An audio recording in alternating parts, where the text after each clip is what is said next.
चामर प्रणतमौलिमणि प्रभाना मुद्योतकं दलितपापतमो वितानं सम्यक् प्रणम्य जिनपादयुगं युगादा वालम्बनं भवजले पततां जनानां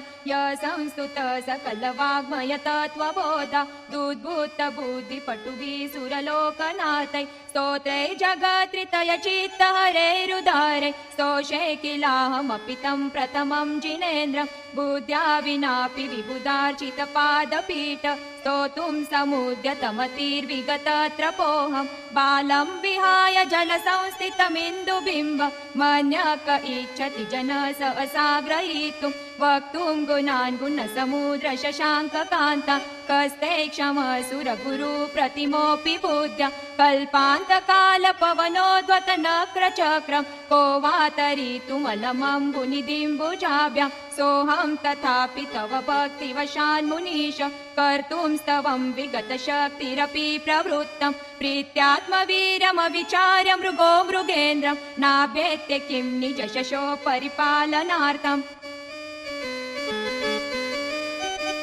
अल्पश्रुतं श्रुतवतां परिहासधाम त्वद्भक्तिरेव मुखरी कुरुते बलान्मां यत्को किल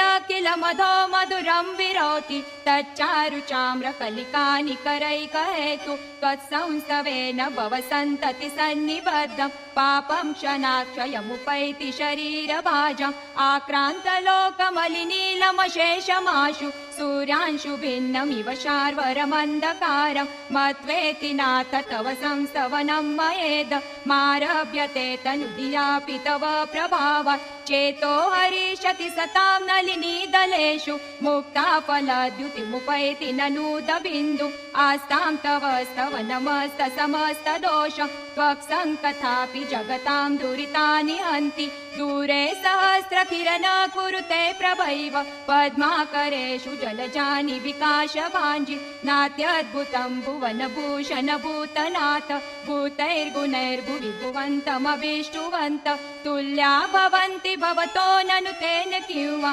भूत्याश्रितं य इह नात्मसमं करोति दृष्ट्वा भवन्तमनिमेष विलोकनीयं नान्यत्र तोषमुपयाति जनस्य चक्षु पीत्वा पयशशिखरद्युतिदुग्धसिन्धो क्षारं जलं जलनिधेरसितुं क इच्छेत् यैषान्तरागरुचिभिः परमाणुभिः स्वं निर्मापितस्त्रिभुवनैकललामभूत तावन्त एव खलु तेऽप्यनवपृथिव्यां यत्ते समानमपरं न हि रूपमस्ति वक्त्रं क्वते सुरनरोरगनेत्रहारि निशेषनिर्जित जगत्त्रितयोपमानं बिम्बं कलङ्कमलिनं क्व निशाकरस्य यद्वासरे भवति पाण्डुपलाशकल्पं सम्पूर्णमण्डल शशाङ्ककलाकलाप शुभ्रा गुणास्त्रिभुवनं तव लङ्घयन्ति ये संश्रितास्त्रिजगदीश्वरनाथमेकं कस्तानि वारयति सञ्चरतो यथेष्टं चित्रं किमत्र यदि ते त्रिदशाङ्गनाभिनीतं मनागपि मनो न विकारमार्गं कल्पान्तकालमरुताचलिताचलेन किं मन्द्रराद्रिशिखरं चलितं कदाचित् निर्धूमवर्तिरपवर्जित तैलपूर कृत्स्नं जगत्त्रयमिदं प्रकटीकरोषि गम्यो न जातु मरुताचलिताचलानां दीपो परस्वमसि नाथ जगत्प्रकाश नास्तं कदाचिदुपयासि न राहुगम्य स्पष्टीकरोषि सहसा युगपज्जगन्ति नाम्बोदरोदर निरुद्ध महाप्रभाव सूर्यातिशायि महिमासि मुनीन्द्रलोके नित्योदयं दलितमोह महान्धकारं गम्यन्न राहुवदनस्य न वारिदानं विभ्राजते तव मुखाब्जमनल्पकान्ति विद्योतय जगदपूर्व शशाङ्कबिम्बं किं शर्वरीषु शशिना हि विवस्वताव युष्मुन्मुखेन्दुदलितेषु तमस्तु नाथ निष्पन्नशालि वनशालिनि जीवलोके कार्यकिय जलधरैर्जलभारनम्रे ज्ञानं यथा त्वयि विभाति कृतावकाशं नैवं तथा हरिहरादिषु नायकेषु तेजस्फुरन्मणिषु याति यथा महत्त्वं नैवं तु काच शकले किरणाकुलेऽपि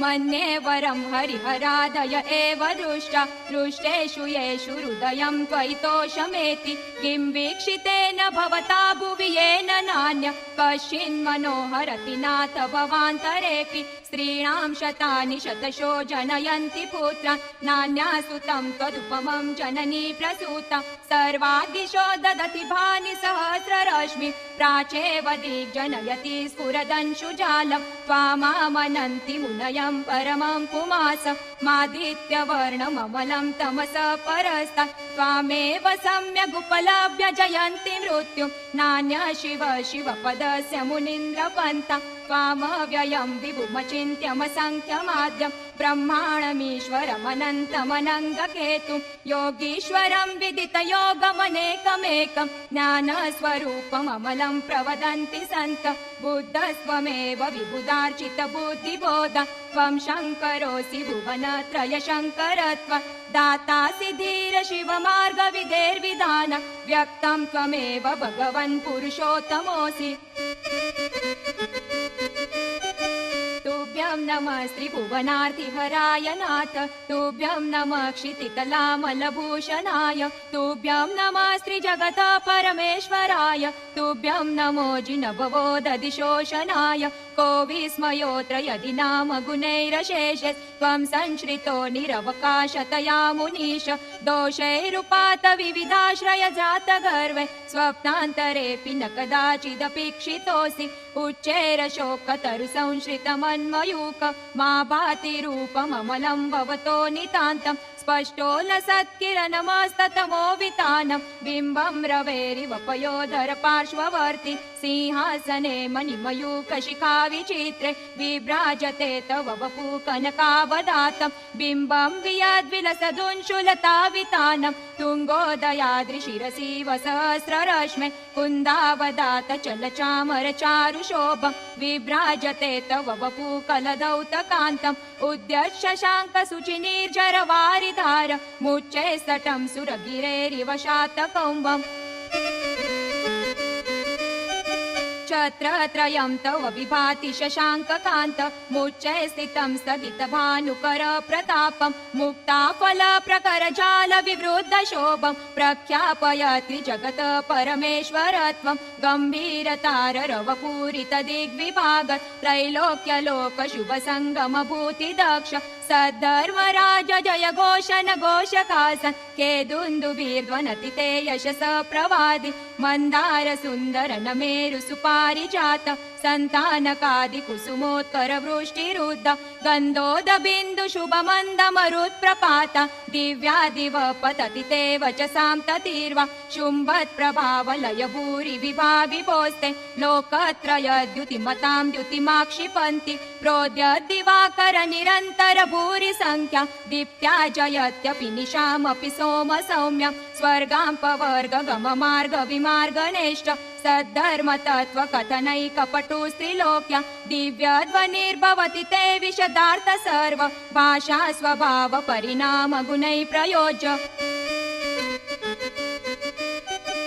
उन्निग्रहे मनव पंकज पुंज कांति पर्युल्लसन्न कमयूख शिखाभिरामो पादौ पदानि तव यत्र जिनेन्द्र दत्त पद्मानि तत्र विबुधा परिकल्पयन्ति इत्थं यथा तव विभूतिरभू जिनेन्द्र धर्मोपदेशन विदो न तथा परस्य याद्रक् प्रभादिन कृत प्रहतान्धकार सात्र कृतो ग्रहगणस्य विकाशिनोऽपि शोतन्मदा विलबिलोलकपोलमूल मत्त भ्रमद् भ्रमरनाद विवृद्ध कोपम् ऐरावताभमिव मुद्धृतमापतन्तं दृष्ट्वा भयं भवति नो भवदाश्रितानां भिन्ने बकुम्भगलदुज्ज्वल शोणिताक्त मुक्ताफल प्रकरभूषित भूमिभाग बद्ध क्रमगतं हरिनादिपोऽपि नाक्रामति क्रमयुगाचल संश्रितं ते कल्पान्तकाल पवनोद्वतवन्निकल्पं दावानलं ज्वलितमुज्ज्वलमुत्स्फुलिङ्गं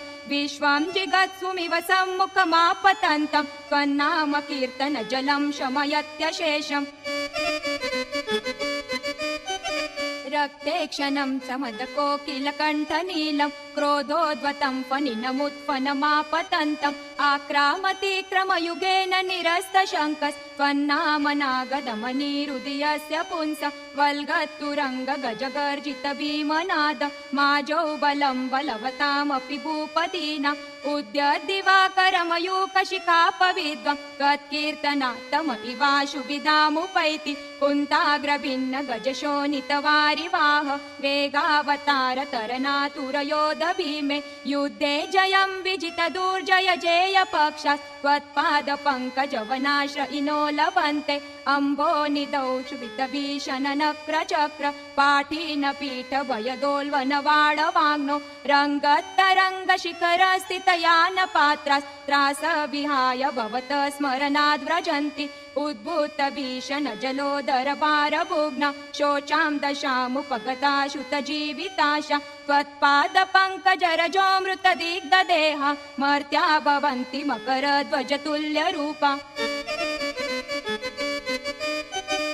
आपादकण्ठमुरुशृङ्खलवेष्टिताङ्गा गाढं बृहन्निगडकोटिनिगृष्टजङ्गा त्वन्नाम मन्त्रमनिशं मनुजा स्मरन्त सद्य स्वयं विगतबन्धभया भवन्ति मत्तद्विपेन्द्र मृगराजदवानलाहि सङ्ग्रामवारिधि महोदर बन्धनोत्थं तस्याशुनाशमुपयाति भयं विएव यस्तावकंस्तवमिमं मदिमानदीप्ते स्तोत्रस्त्रजं तव जिनेन्द्र गुणैर्निबद्धां भक्त्या मया विविधवर्ण विचित्र पुष्पा दत्ते जनोय इह कण्ठगतामजस्त्रं तं मानतुङ्गमवशासमुपैति लक्ष्मी तं मानतुङ्गमवशासमुपैति लक्ष्मी।